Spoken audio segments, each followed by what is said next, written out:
Dice así el texto, Mateo capítulo 28, verso 16. Pero los 11 discípulos se fueron a Galilea, al monte donde Jesús les había ordenado.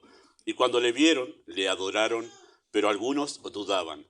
Jesús se acercó y les habló diciendo, toda potestad me es dada en el cielo y en la tierra. Por tanto, id y haced discípulos a todas las naciones, bautizándolos en el nombre del Padre, del Hijo y del Espíritu Santo, enseñándoles que guarden todas las cosas que os he mandado. He aquí yo estoy con vosotros todos los días hasta el fin del mundo. Amén. Oramos. Amado Padre Celestial, nosotros nos postramos en adoración ante tu palabra y nos rendimos ante ella deseando oír tu voz. Reconocemos que es nuestra autoridad, la autoridad de fe y de moral para nuestras vidas. Reconocemos, Padre, que tú la has inspirado, que es tu propia voz, hablando a través de los siglos y sigue hablando hoy en día.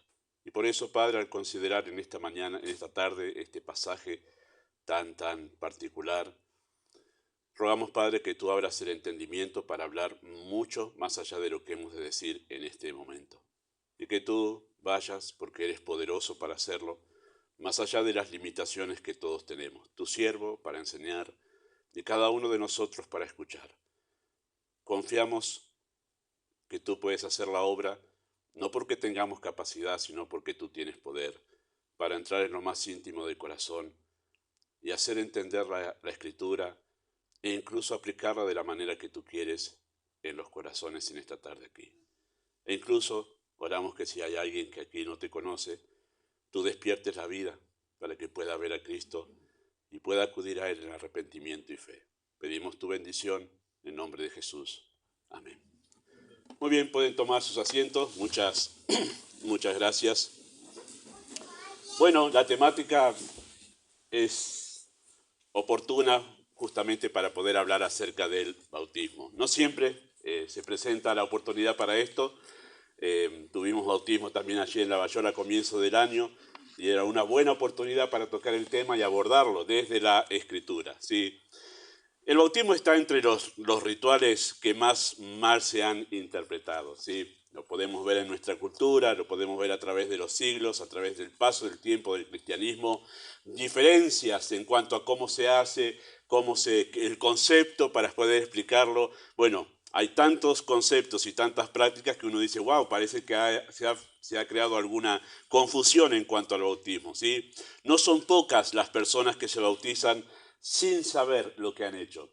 Recuerdo que mi mamá, que fue la primera que conoció al Señor en nuestra familia, y ella fue la que nos llevó a los pies de Cristo con sus oraciones, pero ella se convirtió en una iglesia donde en verdad había campañas de bautismo, ¿sí? Estaba la piscina, la pileta, la pelopincho estaba puesta allí, y tal día era día de bautismo, ¿sí? Y así que los que querían que estaban presentes en ese lugar, se podían bautizar, ¿sí? Así que había días de oferta de bautismo. Obviamente muchas de esas personas pasaron y se bautizaron sin saber siquiera lo que habían hecho, ¿sí? Otros se bautizan bajo un concepto equivocado, por ejemplo, creyendo que el agua tiene algún tipo de bendición celestial. Bueno, no, nuestro hermano Venancio ya aclaró, así que el agua no hay nada de poder allí en el agua bautismal, es agua que viene de la canilla, ¿verdad? Pero algunos piensan, bueno, el agua me va a traer algún tipo de bendición nuevo en mi vida, yo quiero pasar por las aguas del bautismo, ¿no? Otros lo hacen, o se bautizan esperando asegurar la entrada al cielo, ¿sí? No son pocos en verdad los que tienen este concepto, ¿verdad? Bueno, el bautismo asegura que yo pueda realmente tener la entrada a la presencia de Dios. Bueno, la religión popular, en realidad en Latinoamérica, ha sembrado esta idea, bautizarlos, para que puedan realmente ser recibidos en el cielo, ¿no? Otros se bautizan sabiendo que es un mandato, pero no entendiendo las implicancias, ¿sí? Incluso en nuestras iglesias, las iglesias fundamentales, el concepto de bautizarse porque es un mandato está bien arraigado. Lo que no siempre está tan arraigado es las implicancias del bautismo, ¿sí? Hay otros que se bautizan diciendo, bueno, una vez que ya me he bautizado, con esto ya voy a tener la posibilidad de algunas cositas más en la iglesia, un puesto, un nuevo servicio. Bueno, ven el bautismo como una manera de escalar posiciones dentro de la congregación. Bueno, conceptos diferentes acerca del bautismo. Creo que Mateo capítulo 28, verso 16 al 20, el que acabamos de leer nosotros, es un texto apropiado para explicar el bautismo en su sentido correcto, ¿sí? ¿Por qué? Bueno, porque es el texto de origen. ¿Qué significa que es el texto de origen? Es que es la primera vez aquí que se menciona el bautismo como un mandato para la era cristiana. Antes de aquí se menciona, por ejemplo, el bautismo de Juan, pero no era este mismo bautismo que nosotros practicamos o que vimos hoy que nuestras hermanas han practicado. Este es el texto de origen, cuando Cristo lo estableció como una práctica para la cristiandad, ¿sí? Para que sea practicado por la cristiandad de manera universal por aquellos que han sido salvados por la fe en Cristo, ¿sí? Este, podríamos decir, es el origen del bautismo. Y no hay nada mejor que para poder conocer su significado y sus implicancias que ir al origen, ¿sí? Eso es una regla en realidad de interpretación en las Escrituras. Hay que ir al origen de tal doctrina para poder entenderla realmente en su esencia y en su implicancia, ¿sí? En el texto vemos nosotros que el bautismo, ¿sí? Forma parte de lo que nosotros conocemos como la Gran Comisión. Y eso es sumamente importante. El bautismo está mencionado aquí, pero no está solo. Está dentro de un contexto. Y ese contexto justamente es el que le da al bautismo su significado y su alcance, el contexto de este pasaje, ¿sí? Y es interesante que el texto de origen, en este texto el mandato que Cristo dio a los suyos como la tarea principal en la que debían estar ocupados hasta el fin de los tiempos, lo que nosotros conocemos como la gran comisión. Ahora, si prestamos atención, vemos que el mandato consiste en tres cosas, ¿sí? Lo que llamamos la gran comisión consiste en tres cosas, porque el ir, que es el imperativo que está en el texto, en realidad es el puntapié. Lo que nosotros debemos tomar como lo más importante aquí es el contenido de ese ir, porque no es simplemente ir. ¿Ir a qué cosa? Bueno, Cristo les dijo allí, ir a ser discípulos, bautizándolos y enseñándoles que guarden todas las cosas. Esas tres cosas que componen la gran comisión, como solemos llamarlo nosotros, es lo que le da al bautismo su significado y habla de sus implicancias, ¿sí? Estas tres verdades hacen a la gran comisión. Solemos nosotros mirar el texto, me involucro también en de haber pasado por ese error, ¿no? Haber pensado en Mateo 28 solamente con ir. Incluso se han hecho grandes conferencias, se han hecho gran propaganda a Mateo 28 solo con el ir, y ahí se han quedado. Pero en realidad hay mucho más en este texto que simplemente ir, ¿sí? Son esas tres verdades, el de hacer discípulos, el de bautizarlos y el de enseñarles, lo que justamente hacen a la gran comisión. Y el bautismo justamente adquiere su correcto significado al ser considerado dentro de ese contexto. Y es lo que vamos a hacer nosotros con la ayuda del Señor en esta tarde. Vamos a considerar el bautismo dentro del contexto de la gran comisión, que es el pasaje de origen donde el bautismo fue establecido como una práctica en la cristiandad.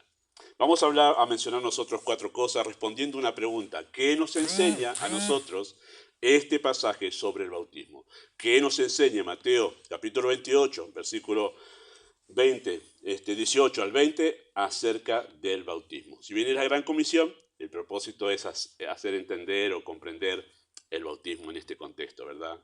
En primer lugar, lo que este pasaje nos enseña a nosotros acerca del bautismo es que el bautismo es un mandato, y eso lo sabemos, pero con peso de autoridad divina. El bautismo es un mandato con peso de autoridad divina. Noten allí en el texto, en el versículo 18, que Jesús se acercó a ellos y les habló diciendo, toda potestad me es dada en el cielo y en la tierra. Y eso no es menor, porque Cristo está apelando a su autoridad universal para poder ponerle peso de autoridad a este mandato, a la gran comisión, ¿sí? Cristo coloca sobre este mandato el grado de autoridad más elevado que puede existir, siendo Él el soberano del universo. Dice, toda potestad me es dada en el cielo y en la tierra. Soy el soberano, no hay otro más alto que yo aquí, en el universo. Este es el grado de autoridad más elevado en el que ustedes pueden pensar o el que ustedes pueden imaginar. Bueno, con esas palabras, con ese grado de autoridad, con ese peso de autoridad, ¿sí? Es que Él emite la gran comisión. Es que Él le dice a los discípulos la gran comisión. Y es lo que hace en realidad que este mandato sea la gran comisión. El hecho de que Cristo le haya puesto el peso de autoridad divina es lo que hace que este mandato sea la gran comisión, ¿sí? Así que esta verdad, que dice el texto, nos permite responder a nosotros una de las preguntas más comunes y que fueron mencionadas hace un momento en el bautismo. ¿Por qué te bautizas? ¿Por qué te bautizas? La respuesta es porque Cristo lo ha mandado y yo quiero obedecerle. ¿Sí? El bautismo es el primer paso significativo de obediencia en fe en la vida cristiana o de la vida cristiana. La vida cristiana consiste en pasos de obediencia, sencillamente en eso. Si uno quiere sintetizar en una frase, una expresión, ¿qué es la vida cristiana? Es una vida en obediencia a Cristo. Y el bautismo es el primer paso significativo de obediencia en la vida cristiana, ¿sí? Es el reconocimiento público de que Cristo es mi Señor, ¿sí? El Curios, el soberano, el que tiene toda autoridad sobre mi vida, y que me coloco voluntariamente bajo sus órdenes, pues de nada vale decirle Señor si no estamos dispuestos a obedecerle. Y en el bautismo estamos reconociendo eso. Él tiene la máxima autoridad sobre mi vida. Él tiene la máxima autoridad sobre mi vida. ¿Sí? Eso estamos reconociendo en el bautismo. Por eso debemos asumir nosotros, queridos hermanos, que algo no está muy bien cuando alguien que profesa fe en Cristo no quiere dar el paso de obediencia, en especial en el bautismo. Algo no está muy bien en alguien que dice ser creyente y dice, yo por ahora no me quiero bautizar. Yo por ahora voy a esperar, eso puede quedar para más adelante. ¿Cómo puede ser eso? El soberano, el que es tu Señor, el que te ha salvado, el que dio su vida y ahora está como la máxima autoridad en tu vida, Él te dice, bautízate. ¿Cómo no le vas a obedecer? Algo no debe estar muy bien en la vida espiritual, en el corazón de aquella persona que en verdad, confesando que es salvo por la fe en Cristo, no quiere bautizarse. En verdad debería ser todo lo que debería ocurrir con toda persona que conoce a Cristo es que inmediatamente, el segundo paso, después de haberse arrepentido de sus pecados y haber confesado que Cristo lo ha salvado, inmediatamente lo que debe hacer es prepararse para bautizarse. Eso es lo que debería suceder, como una muestra en verdad clara e inconfundible de que Cristo es su Señor. Debería suceder eso. Debería suceder eso, ¿sí? La respuesta del alma salvada, la respuesta del alma salvada a su Señor es, Señor, ¿qué quieres que yo haga? Bautízate. Bautízate, ¿sí? Así que el bautismo adquiere un significado relevante porque es un mandato dado con el sello de la autoridad universal y soberana del Hijo de Dios. Por eso el bautismo es importante. El bautismo no es un trámite, ¿sí? Este es uno de los grandes problemas que tenemos también en la cristiandad de la posmodernidad. Parece que el bautismo es un trámite. Algún curso, lo completo, me enseñan en verdad cómo debo decir el testimonio en público en ese momento. Listo, trámite hecho. Ahora puedo tener servicios. Ahora pueden confiar en mí. En realidad no es eso. Es algo muy serio que Cristo lo mencionó entre tantas cosas que Cristo podía haber mencionado en esa gran comisión. Hay tres, y una de ellas es el bautismo. Así que no deberíamos nosotros pensar que el bautismo es una cosa menor, cuenta con el sello de la autoridad universal y soberana del Hijo de Dios. ¿Qué nos enseña este pasaje sobre el bautismo? En segundo lugar, lo que uno nota en el contexto de este pasaje es que es necesario ser un discípulo para poder bautizarse. Y eso enseña el texto. Noten allí como dice el orden Cristo cuando está hablando. Por tanto, en verso 19, id y haced discípulos a todas las naciones, bautizándolos en el nombre del Padre, del Hijo y del Espíritu Santo, enseñándoles que guarden todas las cosas que os he mandado. Sí, hay un orden ahí de las tres cosas que la Gran Comisión contiene. Y el orden es que primero hay que ser discípulo, después viene el bautismo, y después, que es todo lo que resta a la vida cristiana, enseñándoles que guarden todas las cosas. ¿Sí? Ahora, ese creo que es una de las confusiones que se ha prestado, o que en la que se ha caído, ¿no? Para decir, bueno, me convertí, pero ahora viene la parte que tengo que empezar a ser discípulo. Cuando ya esté seguro que soy discípulo, entonces ahí ya me voy a bautizar y por eso algunos retrasan un poco su paso de obediencia en el bautismo. Y hay un problema allí. Es no entender en realidad cómo Cristo utilizó la palabra discípulo, cómo los escritores bíblicos utilizaron la palabra discípulo, justamente en el contexto de los evangelios. ¿Qué era un discípulo? Que era un discípulo en la realidad en el contexto en el que Cristo estaba ministrando su tiempo allí, a su tiempo de ministerio aquí en la tierra. Bueno, un discípulo era un aprendiz. En el uso común, en la cultura común, en el tiempo de Cristo, un discípulo era un aprendiz, uno que se ponía bajo la autoridad y la tutela de un rabino, un maestro. Por eso a Cristo cuando lo veían andar por las calles de Jerusalén, le decían rabí, rabí, maestro, porque él ya tenía una túnica que lo identificaba como maestro. Él estaba adoptando una costumbre que era muy común en su tiempo. Era común ver, andar por los pueblos en Israel y ver que por ahí pasaba un rabino. Detrás del rabino lo seguían sus discípulos. Porque no había escuela en ese tiempo. No había escuela como hay ahora. Uno si quiere que el chico aprenda, sus hijos aprendan, los mandan a la escuela. En ese tiempo no había. ¿Cómo podían aprender ellos? Se iban a vivir con su rabino. Por eso encontramos, por ejemplo, que Pablo fue criado a los pies de Gamaliel. Dejó Tarso y se fue a Jerusalén para ser instruido a los pies de Gamaliel. Un discípulo, se fue a vivir con él. Interesante, ¿no? Ahora uno va a la escuela y vuelve a su casa. En ese tiempo un discípulo iba a vivir con el maestro, lo seguía hasta que completaba el tiempo de aprendizaje con su rabino, ¿sí? Así que en aquellos tiempos el discípulo dejaba su hogar, se iba a vivir con su maestro, siguiéndolo donde fuera. Por ejemplo, bueno, lo de Pablo que acabamos de mencionar nosotros, criado a los pies de Gamaliel, dejando ya su familia, dejando su ciudad y yendo para ser instruido por este gran maestro en Israel, ¿no? Y lo que hizo Cristo en realidad en ese tiempo, estando en esa cultura, si hubiese estado en nuestros tiempos, hubiese adoptado otra de nuestras figuras culturales para explicar qué significa tener fe en Cristo. Pero Cristo adoptó esa figura cultural, ¿sí?, de su época, para ilustrar mediante esa figura de rabino y discípulo, ilustrar mediante esa figura qué es lo que significa tener fe en Él. Nosotros decimos hay que tener fe en Cristo para ser salvo. ¿Cuál es la pregunta a eso? ¿Qué significa eso en el sentido práctico? ¿O yo tengo gran fe, es una confesión verbal sencillamente? Pues no, es algo más práctico, más concreto. Y Cristo lo demostró cuando Él utilizó la figura del rabino o del maestro y sus discípulos. Y mediante esa figura dijo, eso es tener fe en mí.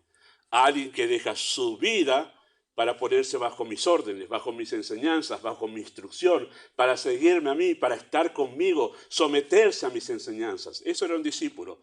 Y eso es lo que significaba y lo que significa tener fe en Cristo. No es simplemente un asentimiento verbal de Cristo murió por mí, sí, Cristo murió por mí. ¿Crees que en verdad Dios existe? Sí, yo creo que Dios existe. No es un asentimiento verbal la fe. Es obediencia a las instrucciones, a las enseñanzas, a los requerimientos de Cristo. Eso es lo que estaba haciendo Cristo allí. Anduvo por las aldeas de Israel Cristo llamando a las personas a seguirle. Ahí aparece el famoso sígueme. Ese famoso sígueme es el que utilizaba cualquier rabino en su tiempo. Sígueme, ponte bajo mis enseñanzas. Y Cristo adoptó esa figura para decir, llamar a las personas al arrepentimiento y a la fe. Sígueme. ¿Sí? Invitaba a las personas a seguirle, tal como un discípulo seguía a su maestro, dejando su vida y sujetándose a su autoridad para aprender de él. Así que cuando Cristo llamaba a las personas a ser discípulos, los estaba llamando a ser salvos. Y así debe entenderse el término discípulo en los evangelios. Nosotros usamos hoy la palabra ser creyente, pero ustedes van a notar que no está eso en los evangelios. ¿Qué palabra está? Discípulo. Ser discípulo es un sinónimo de ser creyente. Y cuando Cristo estaba llamando a ser discípulo, no los estaba llamando a ser un creyente un poquito más superior que los demás, en entrenamiento, en conocimiento. No, los estaba llamando a ser salvos. Esa era la manera que Cristo predicaba el Evangelio, llamando a las personas a que se sometan a sus enseñanzas, ¿sí?, y a sus directivas, ¿sí? Así que Cristo estaba llamando a las personas a ser salvas mediante ese llamado al discipulado. Decir ser un discípulo era la expresión visible de que tenía fe verdadera en Cristo. Si alguien se sometía a, ese, a las instrucciones de Cristo, dejaba su vida y lo seguía a Él, era evidencia de que realmente había una fe ahí salvadora en el corazón de esa persona. Por ejemplo, les voy a leer un texto y os invito a aquellos que quieren leerlo conmigo, en Lucas capítulo 14, versículo 25 al 33. Si no llega a encontrarlo, no se haga problema, yo se lo puedo leer. Pero en Lucas 14, 25 al 33, encontramos justamente ese llamado de Cristo a ser discípulo que está justamente conectado con el hecho de la salvación en sí mismo, ¿sí? Lucas 14, 25 al 33 dice así de esta manera. Dice, grandes multitudes iban con él. Y volviéndose les dijo, si alguno viene a mí y no aborrece a su padre y madre, mujer e hijos y hermanos y hermanas, y aún también su propia vida, no puede. Van a notar aquí en este tramo de versículos que Cristo repite, no puede. Una imposibilidad, dice Cristo aquí. ¿Qué es lo que no puede? No puede ser mi discípulo. Interesante, ¿no? No se puede considerar que si no está dispuesto a dejar todo eso, a priorizarme a mí por sobre todo eso, no puede ser considerado discípulo. Si nosotros entendemos el término como lo estamos explicando, Cristo dice, si no está dispuesto a priorizarme a mí por sobre todas esas cosas, no es creyente. Y la expresión de Cristo es muy tajante y también es inconfundible, no hay otra manera de interpretarlo. Pero noten esto, la insistencia de Cristo allí, sigue diciendo el texto, ¿sí? Versículo 27, y el que no lleva su cruz y viene en pos de mí, no puede ser mi discípulo. Una vez más, la imposibilidad, ¿sí? La imposibilidad de ser considerado como un creyente, como un discípulo, si no lleva su cruz y viene en pos de mí. La fe necesaria para ser salvado es aquella que me impulsa a morir a mí mismo para rendirme a Cristo. Verso 28, porque ¿quién de vosotros queriendo edificar una torre no se sienta primero, calcula los gastos, a ver si tiene lo necesario para acabarla? No sea que después que haya puesto el cimiento no pueda acabarla y todos los que vean comiencen a hacer burla de él diciendo, este hombre comenzó a edificar y no pudo acabar. O qué rey marcha a la guerra en contra de otro rey, no se sienta primero, considera si puede hacer frente con 10.000 al que viene contra él con 20.000. Y si no puede, cuando el otro está todavía lejos, le envía una embajada y le pide condiciones de paz. ¿Sí? Mediante estas analogías, Cristo aclara que hay un costo para seguirle y ese costo es la prueba necesaria que demanda una fe genuina, capaz de seguirle a pesar del costo, ¿sí? Y dice en versículo 33, así pues, cualquiera de vosotros que no renuncia a todo lo que posee, no puede ser considerado salvo. Ahora, no estoy inventando yo esto, está en este texto. Si entendemos la palabra discípulo en la manera en que Cristo la utilizó, estamos notando que aquí el llamado a la salvación no era simplemente ora, repite esta oración y ya, bárbaro, ya está garantizada tu entrada al cielo. No, este era el llamado de Cristo. Si no renuncia a todo lo que posee, por mí, estaba diciendo Cristo, para ponerse bajo mi tutela, bajo mi cuidado, bajo mis enseñanzas, no puede ser considerado una persona que realmente tiene fe en mí para salvación. Eso era un discípulo. Eso era ser un discípulo en el contexto de las Escrituras, ¿sí? El no puede es enfático. Si no tiene tal entrega a Cristo, no podemos estar hablando de que alguien sea un verdadero creyente. Y yo sé que esto suena casi como muy extremista, ¿verdad? Para cierto contexto evangélico de hoy en día. Pero esto es la declaración de las Escrituras. Esta es la declaración de las Escrituras. Discípulo no era un creyente un poquito más avanzado en doctrina o un poquito más comprometido que los demás. No, era sencillamente ser salvo. Era sencillamente ser salvado por la fe. Y este ha sido uno de los problemas serios del cristianismo del siglo pasado.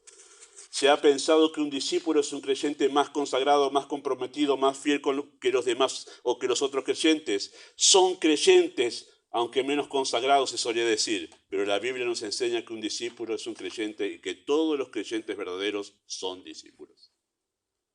¿Sí? Un discípulo es un creyente y todos los creyentes verdaderos son discípulos. Están bajo esa condición en el contexto en el que Cristo utilizó esa palabra. Así que está bien decirle a las personas que necesitan creer en Cristo. No estamos diciendo que no hay que decir eso, ¿sí? Que necesitan creer en Cristo para ser salvas, porque esa es la declaración de las Escrituras. Pero sí, en verdad, queridos hermanos, no debemos nosotros desconocer lo que eso significa. Creer no es un mero asentimiento verbal, es un compromiso voluntario de obediencia y fidelidad a Cristo. Y la figura del discípulo ilustra eso. ¿Qué hace una persona que tiene esa fe en Cristo para ser salvada? Se pone bajo las órdenes en sumisión al mandato de Cristo. Eso es salvación. Eso es salvación. Algunos piensan, oh, salvación por obra, está hablando pastor. No, estamos hablando cómo la fe que salva se manifiesta, cómo la fe que salva da esos frutos inmediatamente en la vida de esa persona que dice confiar en Cristo para salvación. ¿Sí? Así que entendiendo nosotros entonces qué es ser discípulo, entonces nosotros podemos decir que para poder ser bautizado, primero hay que ser creyente. ¿Y qué significa ser creyente? Esto que acabamos de ver nosotros, lo que implicaba el llamado de Cristo a esas personas para seguirle, priorizándolo a Él por sobre todo lo demás. Eso es ser creyente. ¿Qué nos enseña este pasaje sobre el bautismo? ¿Qué nos enseña este pasaje acerca del bautismo? En tercer lugar, lo que nos enseña es que es el testimonio público de mi identificación con Cristo. Eso es el bautismo, el testimonio público de mi identificación con Cristo. O sea, yo públicamente me estoy identificando con Cristo, ¿sí? ¿Dónde vemos eso nosotros? Bueno, lo vemos en la palabra bautismo, en el significado de esa palabra bautismo, que algo estuvo explicando Venancio cuando estuvo bautizando a nuestras hermanas, ¿sí? La palabra bautismo significa sumergir en el idioma griego, ¿sí? Y de ahí viene el ritual que consistía en sumergir a la persona en agua, sumergirla completamente, ¿sí? Pero eso es solo un acto representativo de lo que realmente sucedió en el momento de haber sido salvados. La salvación consiste en mucho más que un mero trámite administrativo que me otorga la entrada al cielo, ¿sí? Se trata de una unión espiritual e indisoluble entre el creyente y Cristo. Cuesta mucho salir de toda esa tendencia que llenó el cristianismo el siglo pasado, y lo sé muy bien. Todavía seguimos nosotros cosechando los malos frutos de ese mal evangelismo del siglo pasado, ¿sí? Y a veces se ha predicado el evangelio de una manera como si fuera a entrar a la ventanilla de la municipalidad, llegar allí, te traigo 3 oraciones de fe, bueno, el boleto para entrar al cielo, listo, trámite terminado, me han anotado en el cielo para ser salvo. Y en realidad en la salvación, en el momento en que soy salvado, ocurre una cosa absolutamente milagrosa dentro del alma de la persona, que no es simplemente, oré, me anotaron en el cielo, listo, me guardo el boleto para cuando me llamen al cielo, acá está, salvo. No. No es así, no es un trámite la salvación. Es una experiencia extraordinaria obrada por el Espíritu de Dios en el corazón de la persona. En ese momento en que la persona está siendo salvada por el Espíritu de Dios, el Espíritu lo que hace es unir a la persona. El alma de la persona, el Espíritu de la persona lo une con Cristo. Se produce una unión indisoluble. Está unido a Cristo para siempre. Para siempre. Eso sucede cuando la persona es salvada. No es simplemente un acto, un ritual. Algo pasa en el alma que es extraordinario y que los ángeles dicen que están constantemente queriendo entender qué es eso que hace el Espíritu de Dios, produciendo una unión indisoluble entre la persona y Cristo. No se separa más. No se separa más. Algo ocurrió allí.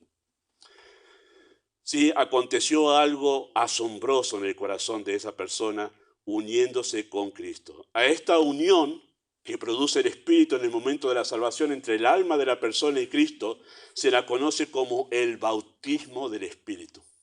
¿Sí? ¿Habrá escuchado alguna vez por algún lugar que se ha hecho mucho énfasis en el bautismo del Espíritu, el bautismo del Espíritu? Bueno, yo ya soy salvo, pero estoy esperando el bautismo del Espíritu.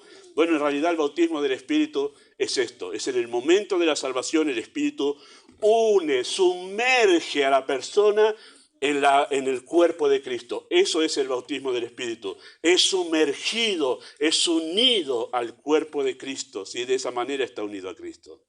O también es conocido en la Escritura como la unidad del Espíritu, y está eso expresado en Efesios capítulo 4. ¿Sí? ¿Y por qué? Porque yo soy unido a Cristo mediante su cuerpo, que es la iglesia. La iglesia. Ahí se produce una unión indisoluble entre el espíritu del que ha sido salvado con Cristo y con los creyentes, con la iglesia. No hay manera de separar eso, porque lo hizo el Espíritu de Dios. Y no lo hacemos nosotros, lo hace el Espíritu Santo en el momento de la salvación. Esta unión espiritual permite que se haga realidad, la doble identificación. Y eso es una verdad en la Escritura que sucede en ese momento de la salvación. ¿Sí? La doble identificación. Solemos decir nosotros, en el momento de la salvación sos perdonado y recibido al cielo. Pero acontece muchísimo más. Y acontece en ese momento una doble identificación que Pablo explica con precisión en Romanos 6, 1 al 4, que leyeron justamente también. ¿Sí? Pablo dice así en Romanos 6, 1 al 4. ¿Qué pues diremos? ¿Perseveraremos en el pecado para que la gracia abunde? En ninguna manera. En ninguna manera. Y alguien preguntaría a Pablo, ¿no? Mientras está escribiendo esto, ¿no? Pero ¿por qué, Pablo, no seguiremos viviendo en el pecado? Y entonces él responde en el texto y le dice esto. Porque los que hemos muerto al pecado, ¿cómo viviremos aún en él? Y entonces esa misma persona está escuchando y dice, pará. ¿Cuándo yo morí al pecado? ¿Qué momento? Yo no me acuerdo haber estado en la cruz. No me acuerdo cuando ya me juzgaron y me dijeron, bueno, pena de muerte para ti por tus pecados. No me acuerdo yo cuando morí a mis pecados. Bueno, entonces Pablo responde esto. ¿O no sabéis que todos los que hemos sido bautizados en Cristo, y este bautismo no es este? El bautismo de Romanos 6 es ese bautismo que hace el Espíritu en el alma de la persona en el momento que ha creído en Cristo como Salvador. Eso es lo que está hablando Pablo aquí. Todos los que hemos sido bautizados en Cristo Jesús, por eso dice en Cristo, no en agua, sino en Cristo Jesús, hemos sido bautizados en su muerte, sumergidos en su muerte. ¿Sí? Así que al aceptar la verdad del Evangelio, nosotros estamos aceptando que Cristo tomó nuestro lugar y fue a la cruz en nuestro nombre. Eso estamos aceptando. Se identificó con nosotros y saldó en nuestro nombre la deuda con la justicia de Dios. ¿Sí? Esa es la doble identificación. Él se identificó con nosotros en el cielo tomando nuestro lugar. Ante el Padre dijo, yo vengo acá en nombre de Gustavo. Padre, yo morí por él. Su deuda ya está saldada. Él se identificó conmigo. Él se identificó ante el Padre como si él hubiera cometido todos los pecados que yo cometí. Esa es la doble identificación. En este caso es Cristo identificándose conmigo. Y el Padre lo vio en la cruz a él como si estuviese castigándome a mí por todas mis faltas, por todos mis pecados, desde el primero que surgió en mi mente cuando era un bebé hasta el último de partir de este mundo. Por todos esos, el Padre no estaba viendo al Hijo, sino me estaba viendo a mí, porque Él se presentó en mi nombre ante el Padre. Y esto es lo que estaba haciendo. Pero también al aceptar esta verdad, estamos aceptando nuestra condición de pecadores condenados, pero también estamos aceptando que nuestra deuda está saldada. Entonces, estamos reconociendo que ya no queremos vivir en el pecado. Nosotros nos identificamos ahora con Él. Él se identificó con nosotros nos identificamos con Él. Cristo, al terminar con el pecado mediante su muerte en la cruz, resucitó en una nueva vida, sin relación con el pecado, una vida para la gloria de Dios. Y al aceptar la verdad del pecado, también aceptamos la verdad de la resurrección. Cristo en nuestro nombre se presentó ante el Padre para ofrecer su vida en servicio para la gloria de Dios, para que los que viven ya no vivan para sí. Esta es la verdad de la salvación, queridos hermanos. No es un mero trámite burocrático, sino una realidad espiritual con implicancias en la manera de vivir. Por eso Pablo comenzó el capítulo 6 afirmando que no podemos seguir viviendo en el pecado debido a una realidad espiritual que condiciona nuestra manera de vivir. Eso es lo que dice Pablo. Así lo dice en el verso 4, porque somos sepultados juntamente con Él para muerte por el bautismo, a fin de que como Cristo resucitó de los muertos para la gloria del Padre, así nosotros andemos en vida nueva. Doble identificación. Él se identificó conmigo ante el Padre, yo me identifico ahora con Él, y eso es el bautismo. Me identifico ¿qué? En esa nueva vida, esa vida para la gloria del Padre. Eso es la manera en que yo me identifico ante el mundo. Ya no vivo para este mundo. Me identifico con Cristo que resucitó para la gloria del Padre. Yo vivo ahora para la gloria del Padre. Eso acaban de decir ellas aquí. Que ya no viven para sí. Ahora viven como Cristo vive para la gloria del Padre. Eso es el bautismo. ¿Sí? Entonces, el ritual del bautismo en agua es una representación de mi muerte al pecado y mi resurrección a una vida para la gloria de Dios. No es un trámite nada más, es algo mucho más profundo. Le estoy contando a la gente ese hecho sobrenatural del Espíritu de Dios que hizo dentro de mi alma, transformando y uniendo mi alma con Cristo para siempre. Y para siempre, como Él se identificó ante el Padre con mis pecados, yo me identifico con su vida santa para siempre ante todos los demás. ¿Qué nos enseña este pasaje sobre el bautismo? Voy a decir lo mismo que dije cuando enseñé esto en la iglesia en Lavallol. Este mensaje iba a tener 3 puntos. Iba a terminar acá. Y cuando me estaba por levantar ya para decir, gracias Señor, terminé. No. Mirá, hay una verdad más que te estás olvidando. Y es esta la cuarta verdad, lo que está en el texto. El pasaje nos enseña sobre el bautismo esto, que es mi compromiso público con la familia de la fe. Cuando ustedes se bautizaron aquí hoy, estuvieron diciendo en público a toda esta congregación que ustedes tienen un compromiso público con esta iglesia ahora. Y cada uno que se bautiza está diciendo que tiene un compromiso no solo con el Señor, sino con su iglesia. Y usted va a decir quizá como, digo lo mismo que dije en mi iglesia allí. No, pastor, usted está retorciendo un poquito el pasaje. ¿Dónde está la iglesia ahí? No leo nada de la iglesia en el pasaje ahí que acabamos de leer de la Gran Comisión. Y más habla de evangelismo en realidad, pastor, no está hablando de la iglesia. Pero sí está la iglesia y permítame poder argumentar brevemente sobre eso nomás. Noten el texto. Por tanto, id, haced discípulos a todas las naciones, bautizándoles en el nombre del Padre, del Hijo y del Espíritu Santo. Pero ahí no terminó la Gran Comisión. No terminó ahí, verso 20. La Gran Comisión sigue enseñándoles que guarden todas las cosas que os he mandado. Y aquí yo estoy con todos vosotros todos los días hasta el fin del mundo. ¿Por qué? Hasta el fin del mundo. Porque esa tercera parte comprende todo el resto del Nuevo Testamento. Enseñándoles a guardar todas las cosas es lo que comprende el resto de la vida del creyente. ¿Sí? Un constante aprendizaje de Cristo. ¿Sí? Primero ser discípulo, luego ser bautizado y después ser enseñado en todas las cosas que Jesús mandó a sus apóstoles.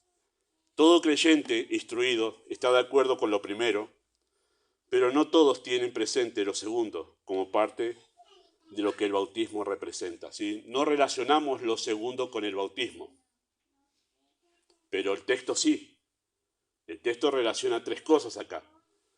El ser discípulo, ese discípulo se bautiza y ese discípulo es enseñado en las 3 cosas. No lo podemos separar al texto. Nosotros no relacionamos esto con el bautismo, pero el texto sí. Y que al bautizarse la persona está reconociendo que se dispone a ser enseñada por el Señor en todas las cosas. Esos futuros discípulos, que no son los que están aquí, ¿sí?, sino a los que iban a ser hasta el fin del mundo, esos futuros discípulos, la pregunta es, ¿dónde serían enseñados en todas las cosas? Muy bien, en la iglesia, es una cosa obvia. Cae como pum, solo cae en el texto. Iban a ser enseñados en todas las cosas en la iglesia. El mayor argumento que tengo para defender esa declaración son 27 cartas del Nuevo Testamento, que todas fueron escritas. Incluso el libro de Apocalipsis fue escrito a las iglesias. ¿Sí? Está la iglesia aquí. Aquí está la iglesia. ¿Sí?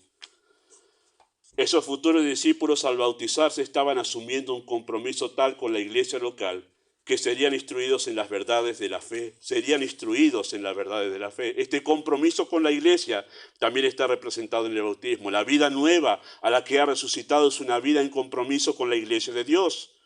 Cuando creo en Cristo, soy unido a Cristo y al mismo tiempo y al mismo momento soy unido a la iglesia.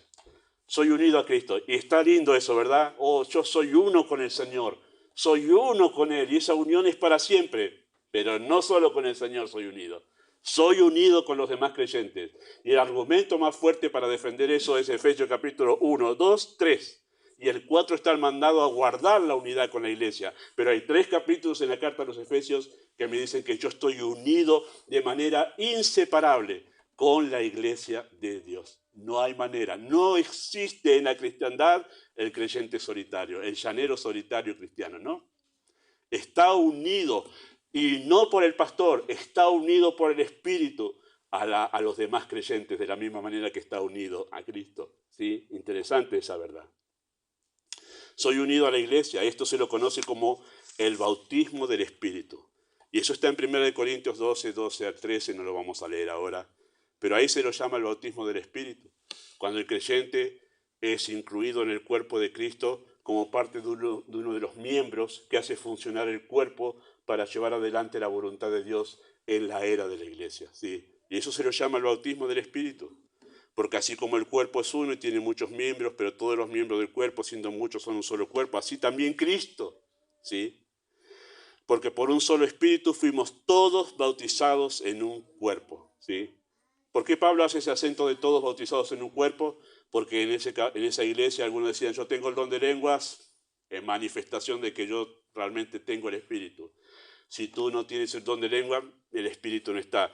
Y aquí el texto, Pablo dice, no, todos, no importa si tienes el don de lengua o no, no importa qué don tengas, no importa cuál sea el don, todos fuimos bautizados en un cuerpo.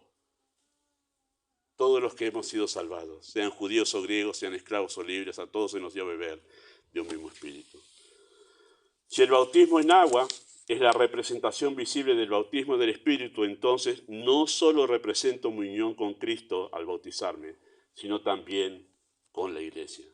Ambas cosas deben verse reflejadas en el bautismo en agua. Esta verdad es vista de manera práctica, por ejemplo, en Hechos 2, 40 al 41, y ahí se les invito a ver como un texto para finalizar este mensaje. Hechos capítulo 2, verso 40 al 41, ¿sí? Esta verdad que acabamos de mencionar en sentido doctrinal y teórico está expresada en Hechos capítulo 2, versículo 40 al 41 de esta manera. ¿Sí? Dice así el texto de esta manera, Hechos 2, 40 al 41. Dice, y con otras muchas palabras testificaba y les exhortaba diciendo, sed salvos de esta perversa generación. Así que los que recibieron su palabra fueron bautizados, se añadieron aquel día como 3,000 personas y perseveraban en la doctrina de los apóstoles, en la comunión unos con otros, en el partimiento del pan y en las oraciones. Sí, interesante el texto. Muy interesante el texto, ¿sí? Porque tenemos a los primeros creyentes de la era de la iglesia. Ya había creyentes, ¿sí? Que eran los que estaban esperando la venida del Espíritu.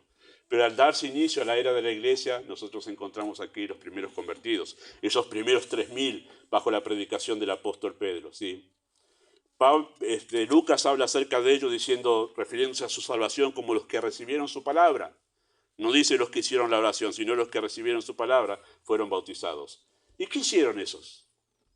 Apenas ellos recibieron su palabra, fueron bautizados. Recibieron su palabra, fueron salvados, se hicieron discípulos. Segundo, fueron bautizados. Y lo tercero, se añadieron aquel día como 3,000 personas. ¿Cuál es la pregunta? ¿A dónde se añadieron?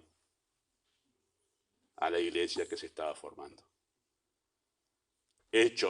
Mateo 28 está acá.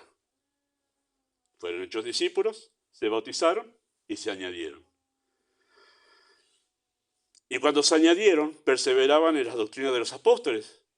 ¿Y dónde fue dicho? Serán enseñados en todo. Mateo está acá, en el texto, de manera práctica. Perseveraban, esa palabra es tremenda porque habla de un trabajo intenso, una dedicación intensa a algo. Perseveraban en la doctrina de los apóstoles, en la comunión unos con otros, en el partimiento del pan y las oraciones. Y eso que hacían, lo usó Dios para hacer crecer la iglesia. Qué cosa más simple, ¿verdad? Tremendo. Tremendo. Queridos hermanos, es a raíz de esta verdad que como iglesia,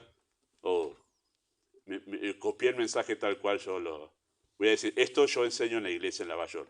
No quiere decir que Venancio tenga que decir esto, pero permítanme decirlo solamente para compartirlo. No estoy condicionando a nadie. Pero es a raíz de esta verdad que como iglesia de Lavallol no bautizamos niños ni tampoco adolescentes. En Lavallol no bautizamos adolescentes. Recién a partir de los 18 años bautizamos personas en Lavallol. No los estoy condicionando. Por favor, no se enojen conmigo. No tengo idea cómo es acá. ¿Por qué hacemos eso? ¿Y por qué como pastor en la iglesia animé a eso en la iglesia en Lavallol? Bueno, porque deseamos asegurarnos que la persona tiene verdadera fe en Cristo. Tal como le dijo Felipe al eunuco que deseaba bautizarse. ¿Se acuerdan?